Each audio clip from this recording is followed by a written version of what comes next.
Spurs have bought so many players, and I'm getting to a point with Spurs now. And there was a super chat earlier actually that says, what do I think of the Maddison signing? I think Maddison is brilliant, but Spurs are getting to a point soon where I'm going to say this. I think they're signing too many players.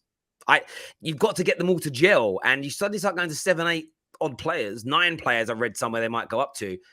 Getting them all to integrate year one is so hard. You know, it's so difficult. I'm not a fan of it. It's not something I want to see my club do. 5 maximum, really.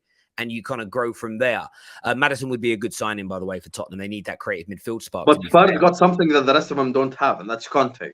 True. I think Conte, for me, I'd say Conte is the 3rd best manager in the league after Pep and Klopp. I think Conte is my 3rd. So because Conte is there, Terry is right, because historically speaking and based on previous evidence, when you get too many players, it sort of, takes you a lot of time to gel. Sometimes, we've seen these teams that sign 7, 8 players, they only start kicking properly maybe in November time, etc. But I think Conte being there speeds up the process because he's a world-class manager. So you can get them to adapt much quicker than we think.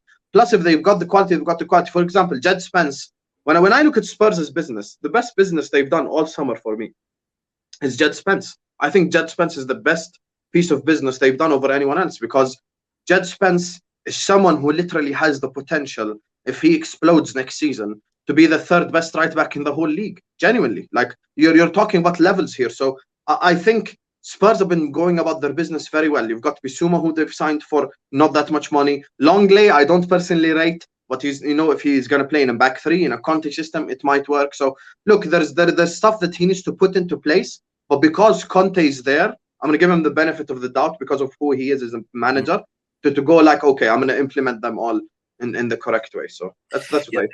Look, the ball's been brilliant, but I think Jed Spence, I think Basuma, those two are excellent players that have come in, and I'm just getting to a point where I'm like, one more, and then I'm like, I think you need to stop just because of integration issues that we've seen before. However, there is the counter argument, as you said, Antonio Conte, and I'm going to challenge. I've got a hot take on Antonio Conte. I think he's the 2nd best league manager in the Prem.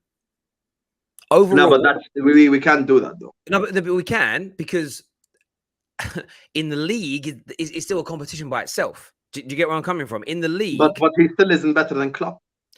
Overall, no. But I think as a league manager, he's even as a league manager, twice with Dortmund. Have you seen how many league titles Antonio Conte's won? 3. No, he's won more than that.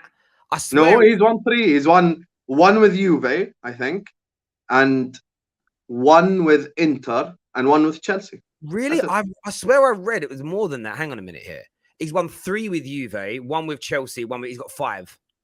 Oh, you're counting the Juve ones like that? Come on, man. Come on. Context, Terry. What do you mean? Context, he's got 3. He won context, Terry. Context. What do you mean? Look, Terry, you can't. We cannot say as a manager in a league, because when you're a manager, full stop. No, I understand that, but when it comes to Spurs being in the league, their league performance is going to be enhanced because they've got one of the best league managers in the league. By the way, the reason I'm saying that is I think Antonio Conte in cup competitions is rank average. But in terms of a top 4 place, it matters how good his league ability is. You had a manager at Liverpool who was the opposite to that. Rafa Benitez, cup specialist. In the league, meh. He was a bit with the league. I get that, but it's an overall thing for me. I can't divide the manager into who does better in the league, who does better in the knockout. I'm not saying that. I'm not saying you divide the manager like that, but I'm talking purely about where Spurs will end up in the league. Of course, Antonio Conte being so good at league football, yes, that's going to elevate them. That's my kind of point. I think the same. 100%. If Antonio Conte was seen as a cup specialist and Spurs had him, I'd be like, could win a trophy next year with that manager. I think that kind of reigns true, but.